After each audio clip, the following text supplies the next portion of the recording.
नमस्कार, स्वागत है आपका अपना प्रदेश उत्तर प्रदेश उत्तराखंड में। मैं हूं सनी गंगासागर आपके साथ में।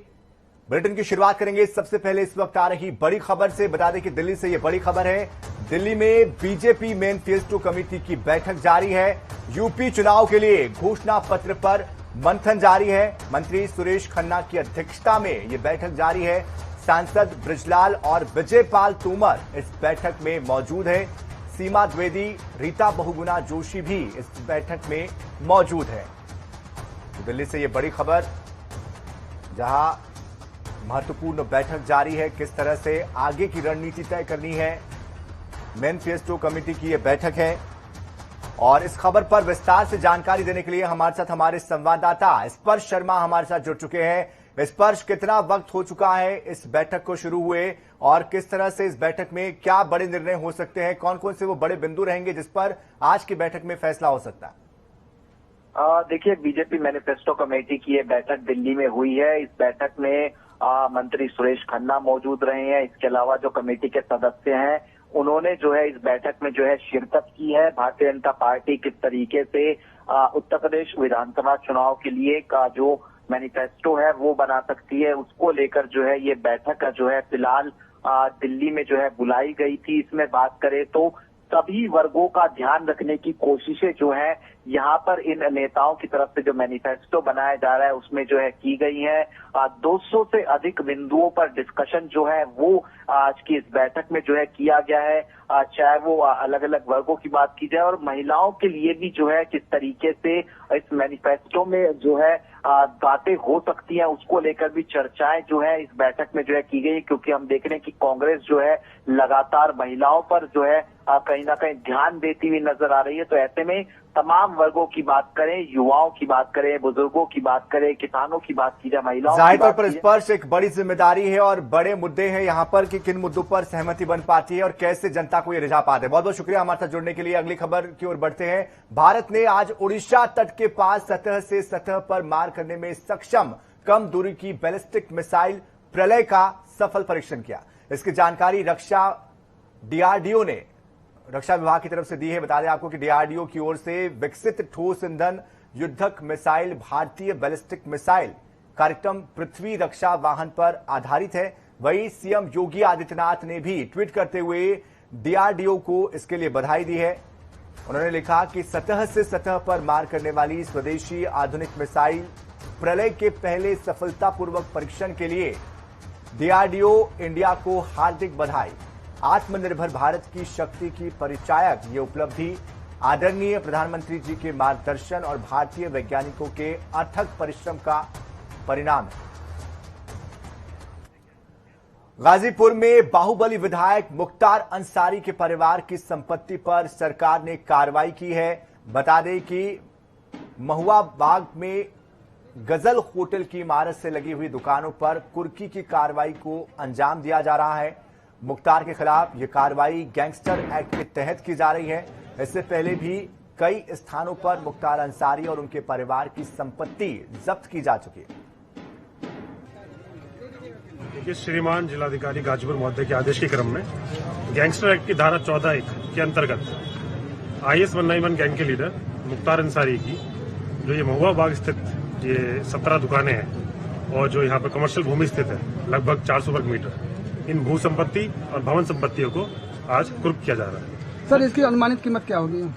ये जो 17 दुकानें जो यहाँ पर महुआ बाग में स्थित है और जो भू संपत्ति स्थित है, इसकी कुल लगभग जो बाजारू मूल्य है वो 10 करोड़ 10 लाख रुपए है। डिप्टी सीएम केशव प्रसाद मौर्य जन विश्वास यात्रा में शामिल होने बांदा पहुंचे। इस दौरान डिप्टी सीएम ने जीआईसी ग्राउंड में जनसभा को संबोधित करते हुए सपा और बसपा को आड़े हाथों लिया। उन्होंने कहा कि सपा बसपा की सरकारों ने लूटने का काम किया। इनके नेता जीते ही फॉर्च्यूनर में चलने का काम शुरू कर देते हैं। कहा कि कांग्रेस की सरकार में 100 रुपए में मात्र 15 रुपए ही गरीबों तक पहुंच पाते हैं। अब मोदी की सरकार ने सोच ईमानदार और काम दमदार है सरकार में और तभी किसानों को 2000 रुपए सीधे उनके खाते में जमा करवाए जा रहे हैं।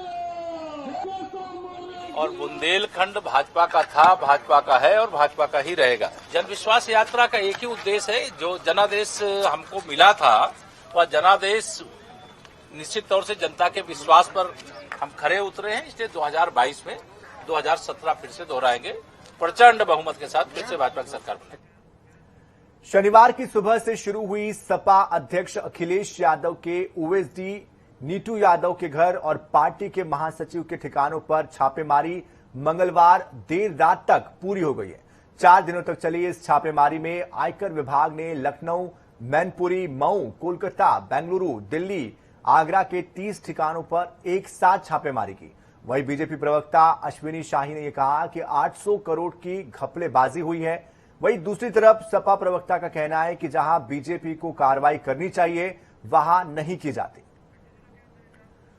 बढ़ते आगे, अगली खबर बरेली से है। बरेली में कैबिनेट मंत्री नंद गोपाल गुप्ता नंदी ने आज सपा और कांग्रेस के नेताओं पर जमकर निशाना साधा।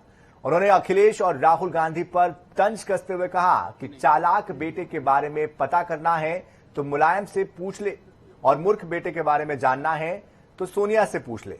दोनों ही लोग बचकानी हरकतें करते रहते हैं। अखिलेश लिखा हुआ बयान पढ़ लेते हैं लेकिन अपनी बुद्धि नहीं लगाते। उन्होंने कहा कि इस साल 2017 से पहले प्रदेश में माफियाओं और गुंडों का राज था। आज व्यापारी खुद को सुरक्षित महसूस कर रहे हैं।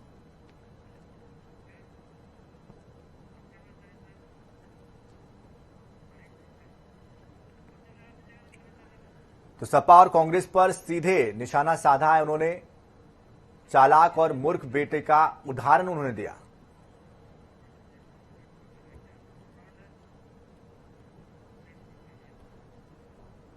मैं ऐसा समझता हूं कि विपक्ष में आज कोई है ही नहीं। ये किसी से ये पूछा जाए कि बहुत चालाक बेटा हो इसका कष्ट तो कोई मुलायम सिंह से जाके पूछे, और बहुत मूर्ख बेटा हो तो इसका फर्क जाकर के कोई सोनिया गांधी से पूछे। तो ऐसी बचकानी हरकत जिन्होंने अपने पिताजी की कमाई हुई रकम पर, पिताजी की कमाई हुई गद्दी पर जाकर के बैठ गए, उन्होंने तो कुछ अपने से किया नहीं था तो उनको कुछ पता नहीं। हम यही कहेंगे कि भगवान इनको सद्बुद्धि दे, या क्या कहते हैं इनका मतलब अगर 5 मिनट बाद इनसे पूछिए तो ये खुद ही नहीं बता पाएंगे हमने क्या कहा और क्या इसका मतलब है। इनको तो कोई लिख पढ़ के दे देता है, अखिलेश यादव को कोई लिख पढ़ करके दे देता है, अपना दिमाग लगाते नहीं, वही बोल देते हैं। और लिखने पढ़ने वालों को भी इसी तरह सद्बुद्धि दे भगवान के, ऐसे ही ये करते रहे। कासगंज में आज बीजेपी ने युवा सम्मेलन का आयोजन किया, जिसमें बतौर मुख्य अतिथि ऊर्जा मंत्री श्रीकांत शर्मा पहुंचे। इस दौरान श्रीकांत शर्मा ने विपक्ष पर जमकर निशाना साधा। उन्होंने कहा कि बीती सरकार में सिर्फ भाईजान और चचाजान के जिलों में ही बिजली मिला करती थी, लेकिन बीजेपी सरकार सबका साथ और सबका विकास लेकर चलती। देखिए, हमने पहले गरीब कल्याण की जो योजना है हमने नीचे चर्चा किया है, बिना भेदभाव के हम लोग सरकारी योजनाओं का लाभ गरीब तक पहुंचे, ऐसा हम लोग प्रयास कर रहे हैं। पुरानी सरकारों में जिस तरह से आप देखें, कुछ चंद जिलों को ही, 4-5 जिलों को ही वो लोग बिजली देते थे। हमारी सरकार समान रूप से सभी जिलों को बिजली जा रही है। पहले उनका जो वीआईपी होते थे उनके अपने परिवार के लोग होते थे, हमारा वीआईपी हमारा उपभोक्ता है, सबको समान रूप से बिजली मिले, किसी का उत्पीड़न ना हो। 5 जनवरी को हरीश रावत बड़ा ऐलान कर सकते हैं। राजनीति से संन्यास लेने का भी वो ऐलान कर सकते हैं। ये सूत्रों के हवाले से खबर आ रही है। टिकट बंटवारे को लेकर नाराज है हरीश रावत। सीएम के चेहरे को लेकर दबाव बनाने की भी कोशिश है, ये भी खबर आ रही है सूत्रों के हवाले से। हरीश रावत को मनाने की कोशिश में कांग्रेस आलाकमान जुटा है। इसके पहले ट्वीट के जरिए भी वो अपनी बात रखते रहे हैं। जिस तरह से उन्होंने ट्वीट में बात रखी है, उनके जो शब्दों का चयन है, कहीं ना कहीं वो बता रहा है कि संगठन से वो नाराज है। और साथ ही साथ उन्होंने आगे के राजनीतिक करियर को लेकर भी अपनी बात रखी है। तो उन्होंने जो ट्वीट किया है वो इस वक्त आप देख पा रहे हैं। उन्होंने लिखा है ना अजीब सी बात, चुनाव रूपी समुद्र को तैरना है। सहयोग के लिए संगठन का ढांचा अधिकांश स्थानों पर सहयोग का हाथ आगे बढ़ाने के बजाय या तो मुंह फेर करके खड़ा हो जा रहा है या नकारात्मक भूमिका को निभा रहा है। जिस समुद्र में तैरना है, उन्होंने आगे इस पर कहा कि वहां पर जहां तैरना है समुद्र में, सत्ता ने वहां कई मगरमच्छ छोड़ रखे हैं। जिनके आदेश पर तैरना है उनके नुमाइंदे मेरे हाथ पांव बांध रहे हैं। मन में बहुत बार विचार आ रहा है कि अब बहुत हो गया, बहुत तैर लिए, अब विश्राम का समय है। फिर चुपके से मन के एक कोने से आवाज उठ रही है कि ना दैन्यम ना पलायनम, बड़ी ऊहापोह की स्थिति में हूं। फिर चुपके से मन के एक कोने से आवाज उठ रही है, ना दैन्यम ना पलायनम, बड़ी ऊहापोह की स्थिति में हूं। नया वर्ष शायद रास्ता दिखा दे।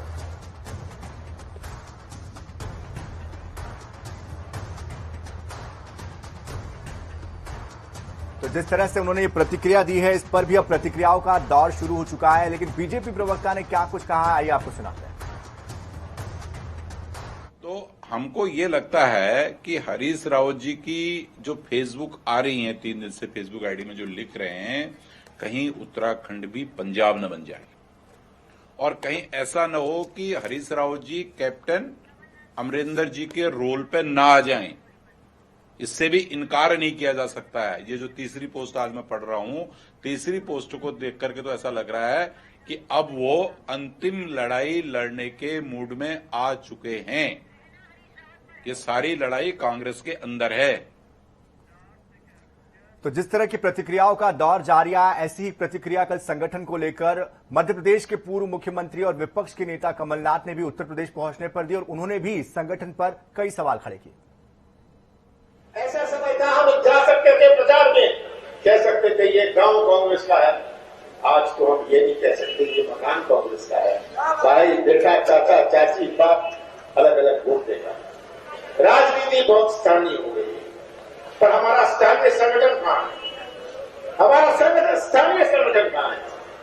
ये चुनौती है। यहाँ संगठन मजबूत करने का प्रयास हो रहा है। संगठन हमारा मजबूत नहीं था, मुझे कोई संकोच नहीं कहते हुए। ये हमारे अध्यक्ष जी लल्लू जी संगठन मजबूत कर रहे हैं। जो इनका प्रयास है, मैं सोचता हूँ ये सफल रहेगा और हम अपनी बात जनता तक पहुंचा पाएंगे। तो आपने दोनों ही नेताओं की बातों को सुना है, किस तरह से उन्होंने प्रतिक्रिया दी है और साफ तौर पर संगठन पर निशाना साधा और ऐसे वक्त में साधा है जबकि चुनाव बिल्कुल मुहाने खड़ा है। और जिस तरह का ट्वीट आया हुआ है हरीश रावत का और उनकी जो बातें हैं वो कहीं ना कहीं इस ओर इशारा कर रही है कि आखिरकार संगठन में काम करने से नेताओं को कौन रोक रहा है और आखिर क्यों इस तरह की स्थितियां यहां पर निर्मित हो रही है ठीक चुनाव से पहले। तो कई सवालों को खड़ा कर रहा है कि क्या कोई ऐसा भी है संगठन के अंदर जो कि ये नहीं चाहता कि संगठन में सब कुछ सुचारू रूप से हो, या फिर राजनीतिक प्रतिद्वंद्विता के चलते भी इस तरह से रोका जा रहा है।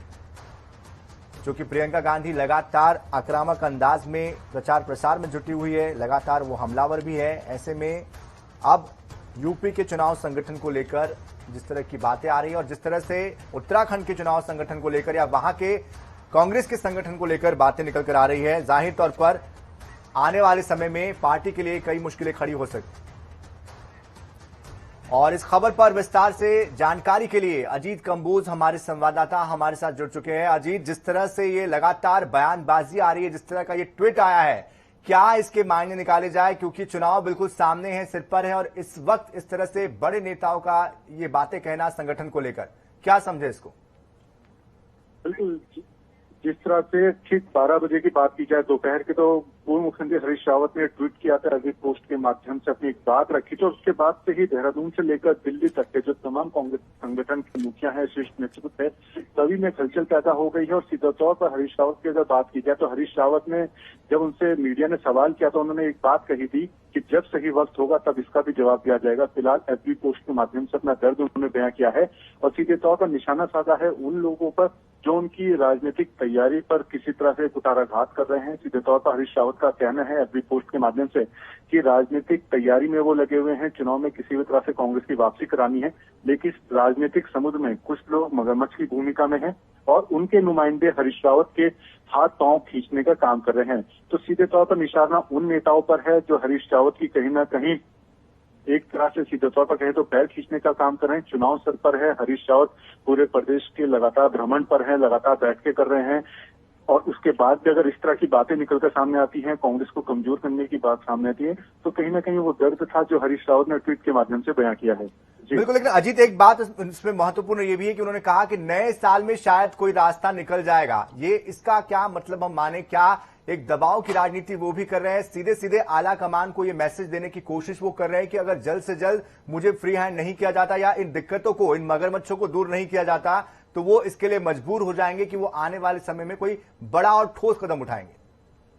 बिल्कुल, आपने ठीक कहा। महज 10 से 15 दिन के भीतर उत्तराखंड में चुनावी आचार संहिता प्रभावी हो जाएगी और ऐसे में नया साल के शुरुआत में ही ये पूरा एक बड़ा फैसला होगा निर्वाचन आयोग की तरफ से।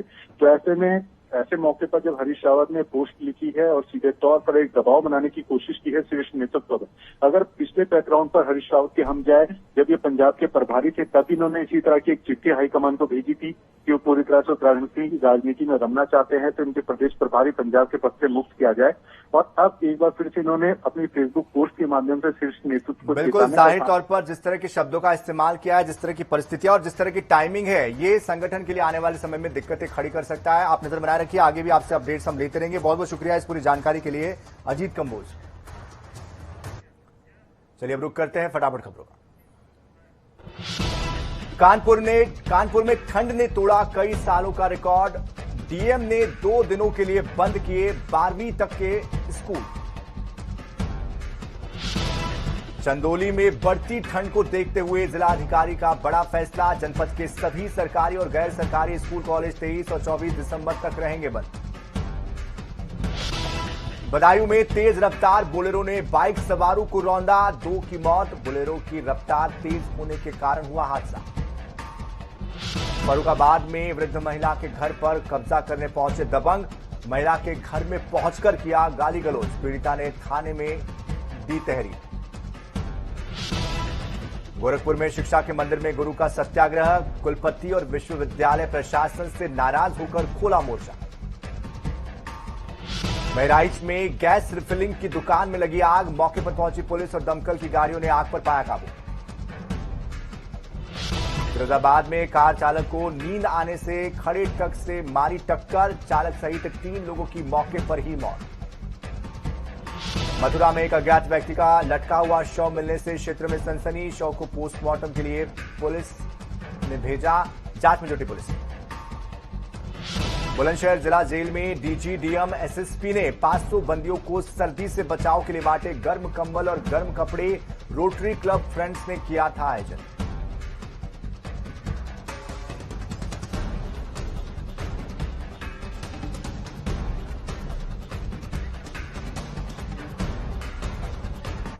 तो उत्तराखंड में जिस तरह से हम देख पा रहे हैं कि राजनीतिक तौर पर उथल पुथल मची हुई है, खासतौर पर कांग्रेस के संगठन में, इस पर अधिक जानकारी देने के लिए हमारे साथ मथुरा से हमारे संवाददाता जुड़ चुके हैं। उनका रुख कर लेते हैं। हमारे साथ मथुरा दत्त जोशी जी जुड़ चुके हैं, सीधे उनका रुख कर लेते हैं। जोशी जी, आपसे समझना चाहेंगे आप कैसे इसको देख रहे हैं, क्योंकि जाहिर तौर पर बड़े सवाल उन्होंने खड़े किए हैं भविष्य को लेकर और खासतौर पर जो टाइमिंग है वो अपने आप में बहुत महत्वपूर्ण है।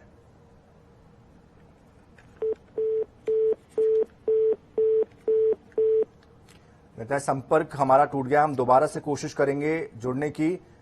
तो मथुरा दत्त जी हमारे साथ जुड़े थे और जिस तरह से उत्तराखंड में जो सियासी हलकों में जो चर्चा बनी हुई है वो ये बनी हुई है कि कांग्रेस में आने वाले समय में क्या होने जा रहा है, क्योंकि चुनाव बहुत नजदीक है और उसके पहले पूर्व मुख्यमंत्री और कांग्रेस के कद्दावर नेता हरीश रावत ने जिस तरह की बड़ी बातें कही है, समुद्र और मगरमच्छ का जिक्र किया है, नए साल में शायद नया रास्ता देख ले, इस तरह की बातें उन्होंने की है। उसके बाद अब कयासों का दौर तेज हो चुका है और इस खबर पर हमारे साथ बात करने के लिए जुड़ चुके हैं मथुरा दत्त जोशी जी। मथुरा दत्त जोशी जी, आपसे समझना चाहेंगे आप इसको कैसे देख रहे हैं, क्योंकि सीधे तौर पर संगठन पर सवाल खड़े हुए हैं और आने वाले समय में चूंकि चुनाव है इसलिए टाइमिंग भी बहुत महत्वपूर्ण हो जाती है।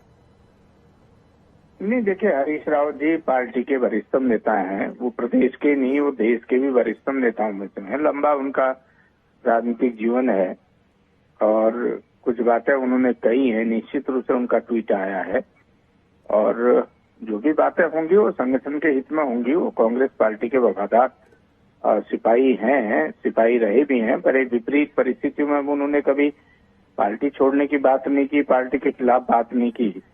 लेकिन जो भी घटनाक्रम होगा, पार्टी नेतृत्व बैठेगा, उसमें विचार विमर्श करेगा, उसका समाधान भी निकालेगा। बिल्कुल मथुरा दत्त जी, जिस तरह से उन्होंने मगरमच्छ का जिक्र किया है, आखिर कौन मगरमच्छ बन रहा है, कौन उनको रोक रहा है, उनके पैरों में कौन बेड़िया डाल रहा है, क्यों इस तरह की बातें उनको कहनी पड़ रही है? आप लंबे समय से राजनीति में सक्रिय है, आप इसको बेहतर तरीके से समझ सकते होंगे। ना ठीक है। देखिए, मैंने कहा ना, वरिष्ठतम नेता हैं, जो बात भी कहेंगे तो बहुत सोच समझ के कहेंगे। आप बेहतर, मेरे से बेहतर आप समझ सकते हैं कि किस कहाँ इशारा है, किस बात में है, क्या कह रहे हो। लेकिन ज्यादा इस समय, क्योंकि पार्टी में जो चीज चल रही है उसमें ज्यादा कुछ कहना उचित नहीं है। तो क्या आप ये माने, आपकी मुस्कुराहट को हम ये माने कि आप देवेंद्र यादव का नाम लेना चाह रहे हैं और आप लेना चाह रहे लेकिन ले नहीं रहे हैं, और इसलिए भी कहीं ना कहीं आप इस सवाल से बचना चाहते हैं? नहीं, देखिए, मेरा ऐसा कोई किसी का कोई इरादा नहीं है। मैंने कहा ना, ये सारे लोग वरिष्ठतम नेता है, मैं तो एक पार्टी का छोटा सा कार्यकर्ता हूँ। तो क्या ये माने नए साल में कोई नया परिवर्तन? देखिए, राजनीति संभावनाओं का खेल है, कुछ भी हो सकता है, कोई भी चीजें सामने आ सकती हैं।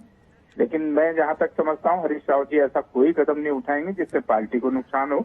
चलिए, तो इंतजार रहेगा आगे के अपडेट के लिए। हमारा बहुत बहुत शुक्रिया हमारे साथ जुड़ने के लिए मथुरा दत्त जोशी जी।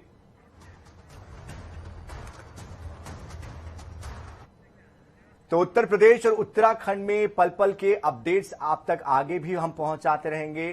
फिलहाल इस बुलेटिन में इतना ही। ताजा खबरों के लिए आप बने रहिए जनता टीवी के साथ। नमस्कार।